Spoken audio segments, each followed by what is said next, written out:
ओम साईं राम। आज हम एक संशयालु व्यक्ति की कथा सुनेंगे। सोमदेव स्वामी की कथा, जो बाबा की परीक्षा लेने आया था। काका साहब दीक्षित के भ्राता श्री भाईजी नागपुर में रहते थे। जब वे सन 1906 में हिमालय गए थे, तब उनका गंगोत्री घाटी के नीचे हरिद्वार के समीप उत्तर काशी में एक सोमदेव स्वामी से परिचय हो गया। दोनों ने एक दूसरे के पते लिख लिए। 5 वर्ष के पश्चात सोमदेव स्वामी नागपुर में आए और भाई जी के यहाँ ठहरे।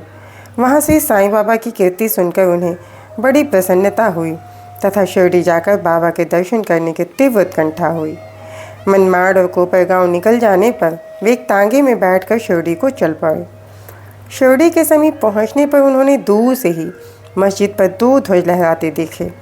सामान्यतः देखने में आता है कि भिन्न भिन्न संतों का बर्ताव, रहन सहन और बाह्य सामग्रियाँ प्रायः भिन्न प्रकार की रहा करती हैं, परंतु केवल इनसे ही संतों की योग्यता का आकलन कर लेना बड़ी भूल है। सोमदेव स्वामी कुछ भिन्न प्रकृति के थे।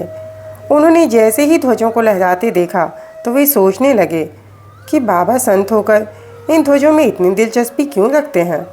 क्या इससे उनका संतपन प्रकट होता है? ऐसा प्रतीत होता है कि यह संत अपनी कीर्ति का इच्छुक है।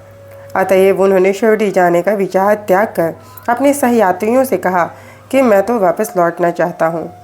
तब वे लोग कहने लगे कि फिर व्यर्थ ही इतनी दूर क्यों आए? अभी केवल ध्वजों को देखकर तुम इतने उद्विग्न हो उठे, तो जब शिरडी में रथ, पालकी, घोड़ा और अन्य सामग्रियाँ देखोगे तब तुम्हारी क्या दशा होगी? स्वामी को अब और भी अधिक घबराहट होने लगी और उसने कहा कि मैंने अनेक साधु संतों के दर्शन किए हैं, परंतु यह संत कोई निराला ही है जो इस प्रकार ऐश्वर्य की वस्तुएं संग्रह कर रहा है। ऐसे साधु के दर्शन न करना ही उत्तम है। ऐसा कहकर वे वापस लौटने लगे। तीर्थ यात्रियों ने प्रतिरोध करते हुए उन्हें आगे बढ़ने की सलाह दी और समझाया कि तुम यह संकुचित मनोवृत्ति छोड़ दो। मस्जिद में जो संत हैं वे इन ध्वजाओं और अन्य सामग्रियों या अपनी कीर्ति का स्वप्न में भी सोच विचार नहीं करते। ये सब तो उनके भक्तगण प्रेम और भक्ति के कारण ही उनको भेंट किया करते हैं। अंत में वे शिरडी जाकर बाबा के दर्शन करने को तैयार हो गए। मस्जिद के मंडप में पहुंचकर तो वे द्रवित ही हो गए। उनकी आंखों से अश्रुधारा बहने लगी और कंठ रूंध गया। सब उनके दूषित विचार हवा हो गए और उन्हें अपने गुरु के शब्दों की स्मृति हो आई कि मन जहाँ अति प्रसन्न और आकर्षित हो जाए, उस स्थान को ही अपना विश्राम धाम समझना। वे बाबा की चरण रज में लोटना चाहते थे, परंतु जब वे उनसे लाकर कहने लगे कि हमारा सामान हमारे ही साथ रहने दो, तुम अपने घर वापस लौट जाओ। सावधान, यदि फिर कभी मस्जिद की सीढ़ी चढ़े तो ऐसे संत के दर्शन ही क्यों करना चाहिए जो मस्जिद पर ध्वजाएं लगा कर रखे? क्या ये संतपन के लक्षण है? एक क्षण भी यहाँ न रुको। अब उसे अनुभव हो गया कि बाबा ने अपने हृदय की बात जान ली और वे कितने सर्वज्ञ हैं। उसे अपनी प्रवृत्ति पर हंसी आने लगी तथा उसे पता चल गया कि बाबा कितने निर्विकार और पवित्र हैं।